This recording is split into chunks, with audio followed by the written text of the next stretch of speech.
കാലം മാറിയപ്പോൾ ടേസ്റ്റ് മാറി എന്ന് പറഞ്ഞ പോലെ. അപ്പോൾ നമ്മളിതാ ഒരു കുക്കർ അടുപ്പത്ത് വെച്ച് ഒരു വലിയ ഉള്ളി കുറച്ച് വെളിച്ചെണ്ണ ഒഴിച്ചുകാണ്ട് അരിഞ്ഞായി ഇട്ട് കൊടുത്തുക്കണേ. അപ്പോൾ ഇതൊന്ന് വഴഞ്ഞതിൻ്റെ ശേഷം നമ്മൾ ഒരു സ്പൂൺ ഇഞ്ചി വെള്ളുള്ളി പേസ്റ്റും അതൊന്ന് പച്ചമണക്കം മാറിയതിൻ്റെ ശേഷം പച്ചച്ചായ വിട്ടതിൻ്റെ ശേഷം ഒരു വലിയ തക്കാളി അരിഞ്ഞതും ഇട്ട് കൊടുത്ത് അതൊന്ന് വഴഞ്ഞതിൻ്റെ ശേഷം 2 പച്ചമുളകും പാകത്തിന് ഉപ്പിട്ട് കൊടുത്ത് അപ്പോൾ നമ്മൾ ചെറുതാക്കി അരിഞ്ഞ ഒരു പാവക്ക അതിക്കിട്ട് കൊടുത്തേക്കണേ. പാവക്ക വെച്ചിട്ട് ആരും പിന്നെ തിരിഞ്ഞ് നിൽക്കണ്ട.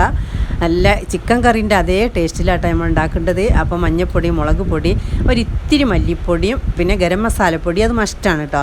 അപ്പോൾ ലേശം തൈരാട്ടോ ഒഴിച്ച് കൊടുക്കേണ്ടത്. തൈര് ഇല്ലാതായപ്പോൾ ഞാൻ മോരാണ് ഒഴിച്ച് കൊടുത്തത്. ഒരു പൊളി ചെറുനാരങ്ങും പിഞ്ഞിങ്ങാണ്ട് പാകത്തിന് നമ്മൾ ഗ്രേവിക്കനുസരിച്ചുള്ള വെള്ളം ഒഴിച്ചിക്കാണ്ട് ഒരൊറ്റ വിസിൽ നല്ല അടിപൊളി ടേസ്റ്റായിട്ടത്. അപ്പോൾ കുട്ടികൾക്കൊക്കെ ലഞ്ച് ബോക്സിലൊക്കെ കൊടുത്തയക്കാൻ പറ്റും. എല്ലാ പച്ചക്കറിയും മക്കൾക്ക് ശീലാക്കി കൊണ്ടുവരണം.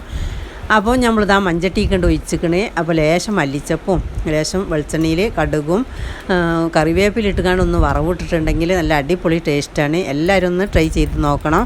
അപ്പോൾ ഇഷ്ടപ്പെട്ടാൽ ലൈക്ക് ചെയ്യാനും സബ്സ്ക്രൈബ് ചെയ്ത് സപ്പോർട്ട് ചെയ്യാനും മറക്കല്ലേ.